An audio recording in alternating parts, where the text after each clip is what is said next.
అందరికీ నమస్కారం. నేను మీ లక్ష్మి. జ్యోతిష్య శాస్త్ర పండితులు, వాస్తు శిక్షణ నిపుణులు, లలితాదేవి ఉపాసకులు బ్రహ్మశ్రీ నానాజీ పట్నాయక్ గారు ప్రస్తుతం మనతో పాటుగా ఉన్నారు.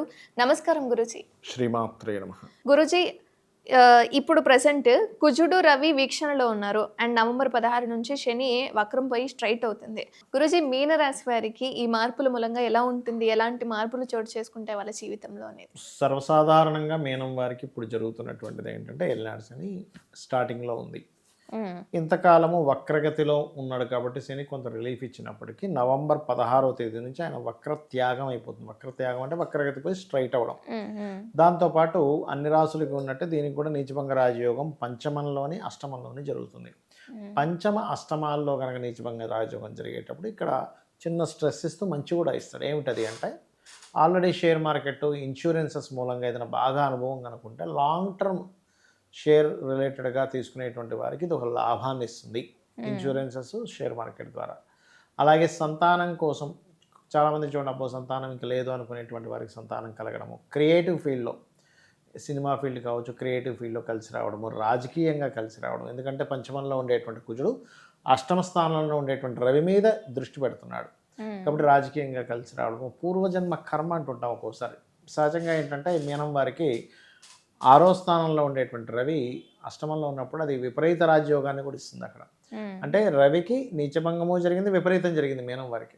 సర్వసాధారణంగా రవి ఏంటంటే వీళ్ళకి పూర్వజన్మ కర్మకారకుడు. అందుకే మనం చాలా వీడియోల్లో మీన లగ్నంలో కనుక జన్మిస్తే మీకు తండ్రితో ఉండే కర్మ ఎక్కువగా ఉంటుందండి అని చెప్పడం జరిగింది. కాబట్టి ఏంటంటే ఈ రవి ఎప్పుడైతే అష్టమంలో ఉంటాడో వీరికి అప్పుల మూలంగా కావచ్చు, ఇన్సూరెన్సెస్ మూలంగా కావచ్చు, అదేవిధంగా సంతానం మూలంగా కావచ్చు, క్రియేటివ్ రిలేటెడ్ మూలంగా కావచ్చు, కొంతమంది ఫ్రెండ్స్ మూలంగా కొంత లాభం అనేటువంటిది చూపిస్తుంది. అంటే ఆకస్మికంగా కొన్ని కలిసి రావడం అనేటువంటిది ఇస్తుంది. అయితే కలిసి వచ్చే ముందు కొంతవరకు స్ట్రెస్ కూడా ఉంటుంది, ఎందుకంటే ఎంతైనా నీచ గ్రహాలు కాబట్టి. అలా అని ఎటువంటి ఎక్స్పీరియన్స్ లేని వాళ్ళు షేర్ మార్కెట్లో పెట్టేసి డబ్బులు రావాలంటే రాదు, అది విత్ ఎక్స్పీరియన్స్తో ఉంటుంది. అయితే ఇక మనం 12వ స్థానంలో శని ఎప్పుడైతే వక్రత్యాగమైందో ఇక్కడ నుంచి మాత్రం మీరు ఇంకొక 6 నెలలు శని 12లోనే ఉంటాడు. ఒక 6 నెలల పాటు మీరు ఇన్వెస్ట్మెంట్స్ చేసేటప్పుడు కాస్త చూసి చేయాలి.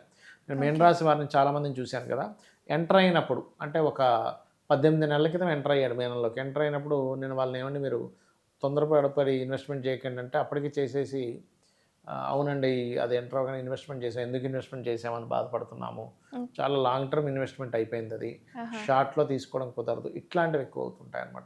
కాబట్టి లాంగ్ టర్మ్ చేసుకుంటున్నాము, ఓ పొలంగా ఉన్నాము, ఎప్పుడుకో నేను దాన్ని ఇప్పుడు ముట్టుకోను, ఇట్లా కొన్ని ఉంటాయి. లేదా ఒక షేర్ మార్కెట్ లాంగ్ టర్మ్ బాగుంటుంది వీరికి. బట్ ఇన్వెస్ట్మెంట్స్ విషయంలో కొంత జాగ్రత్త వహిస్తూ ఉండాలి. శ్రమ ఎక్కువగా ఉంటుంది, శారీరక శ్రమ. అంటే అలాగా ఇంత టార్గెట్స్ ఉంటాయి మనకు ఆఫీసెస్లో కానీ బిజినెస్లో కానీ, ఆ టార్గెట్ కంప్లీట్ అవ్వట్లేదు అనేటువంటి స్ట్రెస్ ఉంటుంది వీరికి ఎక్కువగా. అది పరిహారాలు ఏమంటారు? పరిహారాలు అంటే ఏం లేదమ్మా, ఇక్కడ పంచమ స్థానంలో కుజుడు ఎప్పుడైతే ఉన్నాడో కొంచెం సుబ్రహ్మణ్యేశ్వర స్వామి ఆరాధన, ఆంజనేయ స్వామి ఆరాధన, ఆంజనేయ స్వామి మంత్రం ఏదైనా చేయడము చేస్తూ ఉండాలి. ఇట్ ద సేమ్ టైం మరొకటి ఏంటంటే దీంతోపాటు వీళ్ళు కందులు, గోధుమలు, ఉలవలు, నువ్వులు వీటిని దానంగా ఇవ్వడం కానీ, రవి కుజ శనికేతు గ్రహాల దగ్గర దీపారాధన చేయడం కానీ, బెల్లము, గోధుమ రవ్వ, క్యారెట్స్ లాంటి గోవుకు తినిపించడం కానీ ఇవి ఎక్కువగా చేస్తూ ఉండాలి. ఇవి కనుక చేసుకున్నట్లయితే వీళ్ళకి ఎటువంటి ఇబ్బంది అనేటువంటిది ఉండదు.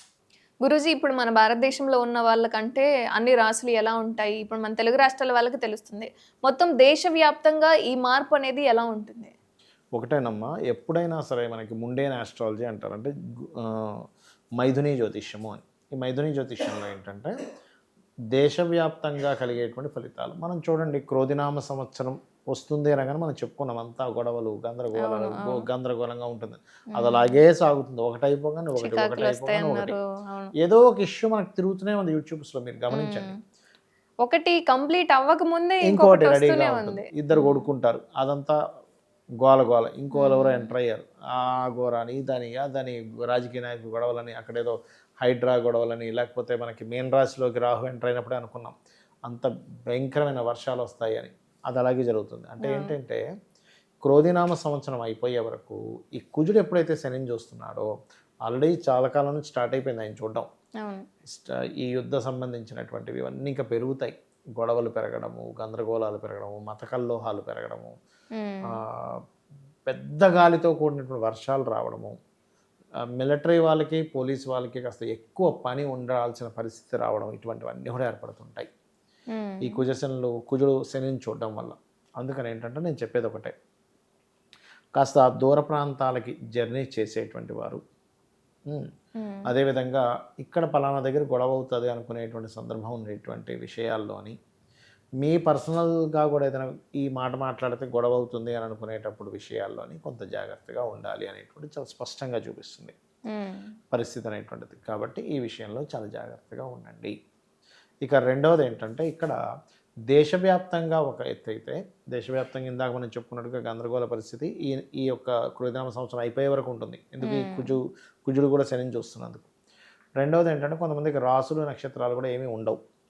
అలాంటి వారు కూడా చేసుకోవాల్సిన రెమెడీ ఏమిటంటే, గోశాలకు వెళ్ళి చక్కగా గోవులకి క్యారెట్లు, బెల్లము, గోధుమ రవ్వ ఇవి ఎక్కువగా తినిపిస్తూ ఉండాలి, గుర్తుపెట్టుకోండి.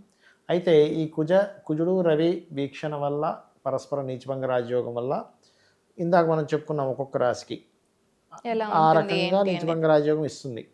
అయితే దీంతో పాటు పర్టికులర్గా వాళ్ళ పర్సనల్ చార్ట్లో కనుక ఏదైనా నీచభంగ రాజయోగం ఉంటే అది ఇంకా బాగా యాక్టివ్ అవుతుంది. గోచారంలో నీచభంగ రాజయోగాలు ఉన్నప్పుడు వాళ్ళ పర్సనల్ చార్ట్లో కూడా నీచభంగ రాజయోగం ఉందనుకోండి, అప్పుడు బాగా యాక్టివ్ అవుతుంది. అంటే ఈజీగా కలిసి రావడం కొన్ని. ఇప్పుడు చూడండి, కొన్నిసార్లు ఇక్కడ ఏం మార్కెట్ లేదు భూమి అనుకున్నది కాస్త, ఇప్పుడు మీకు ఎందుకమ్మా మనకి ఆంధ్ర ఎలక్షన్స్కి ముందు అసలు అటు సైడ్ ఎవరు అసలు భూమి కొనాలంటే కొనేవాడు లేడు. కానీ ఆ టైంలో కూడా ఆయన కొనున్నాడు అనుకోండి, అప్పుడు పరిస్థితి ఏంటి? ఇప్పుడు రాజు అయిపోయినట్టు. అలాంటి కొన్ని జరుగుతాయి నీచభంగ రాజయోగాలు ఉన్నప్పుడు ఎవరిదైనా పర్సనల్ చాట్లో. కాబట్టి ఈ పరిస్థితులు కూడా వస్తాయి. ఇక ఎప్పుడైనా కుజుడు నీచపడ్డప్పుడు ఏమవుద్దంటే, అస్సలు ఇంకా రేట్ లేదు అనుకునేవి విపరీతమైన రేట్లు రావడం, సడన్గా డౌన్ఫాల్ అవడం, ఇట్లాంటివి ఎక్కువ జరుగుతుంటాయి. రవిని వీక్షిస్తున్నందుకు దేశ నేతలు లేదా రాజకీయ నాయకులు కూడా గొడవలు పడ్డాం, ఇట్లాంటివి కాస్త ఎక్కువగా జరుగుతూ ఉంటుంది. ఇంకోటి ఏంటంటే, కొంచెం మనకి గవర్నమెంట్ ఆఫీసర్స్లో కొంచెం హయ్యర్ లెవెల్లో ఉండేటువంటి వారు కొన్ని కఠినమైనటువంటి నిర్ణయాలు తీసుకోవడము, ఇటువంటివి చాలా స్పష్టంగా గోచరిస్తుంది. ఇక్కడే కాకుండా మొత్తం దేశవ్యాప్తంగా గొడవలు అనేవి ఉంటాయి. బట్ నేను అనేది ఏంటంటే, సామాన్య ప్రజలు పెద్ద వాళ్ళు అనుకోండి అమ్మా, దాన్ని అట్లాగా వాళ్ళు నెట్టుకు రాగలరు. కానీ సామాన్య ప్రజలు ఇబ్బంది పడకుండా ఉండాలి అంటే రవి, కుజ, శని గ్రహాల దగ్గర దీపారాధన ఒకటి చేయాలి. కేతు, ఈ 4 రవి, కుజ, శని, కేతు గ్రహాల దగ్గర దీపారాధన చేయడము. వీలైతే నరసింహస్వామి కానీ, ఆంజనేయ స్వామి కానీ, వెంకటేశ్వర స్వామి కానీ, గణపతి ఆలయాలకు కానీ రెగ్యులర్గా వెళ్ళడం, సుబ్రహ్మణ్యేశ్వర స్వామి ఆలయాలకు కానీ, గోవులకి క్యారెట్లు, బెల్లము, గోధుమ రవ్వ, గ్రాసము ఇవి తినిపించడము. వీలైతే ఇంట్లో చండీ పారాయణం వినడం కానీ, చండీ పారాయణం చేయడం కానీ, చండీ హోమం కానీ, లేదా గణపతి తర్పణం కానీ చేసుకోవడము, ఇవి గనక చేసుకోగలిగితే వీళ్ళకి ఎటువంటి ఇబ్బంది అనేటువంటిది ఉండదు. ఇంకొకటి ఏంటంటే, మనం ఈ ఘర్షణ యోగాలు ఉన్నప్పుడు, ఈ క్రోధినామ సంవత్సరం ఉన్నప్పుడు పర్టికులర్గా ఏంటంటే, భార్యాభర్తల మధ్య ఇంట్లో వాళ్ళకు కూడా గొడవ వస్తూ ఉంటాయి. ఎందుకంటే నెగిటివ్ ఎనర్జీ ఎక్కువగా ఫామ్ అవుతూ ఉంటుంది. ఇట్లా ఎప్పుడైనా ప్లానటరీ పొజిషన్స్ ఇలా ఉన్నప్పుడు ఏమవుతుందంటే, నెగిటివ్ ఎనర్జీ ఎక్కువ ఫామ్ అవ్వడము. సాధనలు చేసే వాళ్ళు కూడా మంచిది ఈ నెల చెప్పాలంటే. ఎందుకంటే రవి ఎప్పుడైతే నీచభంగ రాజయోగం జరిగిందో సాధన అద్భుతంగా సాగుతుంది అసలు. ఇప్పుడు మా అమ్మవారి మంత్ర జపం ఇట్లాంటివి ఉంటాయి చూసారా. నేను అందుకే మొన్న ఈ అష్టమి నుంచి అమావాస్య వరకు కూడా గురుపుష్మి యోగం వచ్చినప్పటి నుంచి నెక్స్ట్ రాబోయే దీపావళి అమావాస్య వరకు చేసే సాధనలు కూడా బలంగా పనిచేస్తాయి. కాబట్టి ఇవి చేసుకోవాలి ఈ టైంలో. చాలా చక్కటి అంశాలను మాతో పంచుకున్నారు గురుజీ, ధన్యవాదాలు. శ్రీమాత్రే నమః.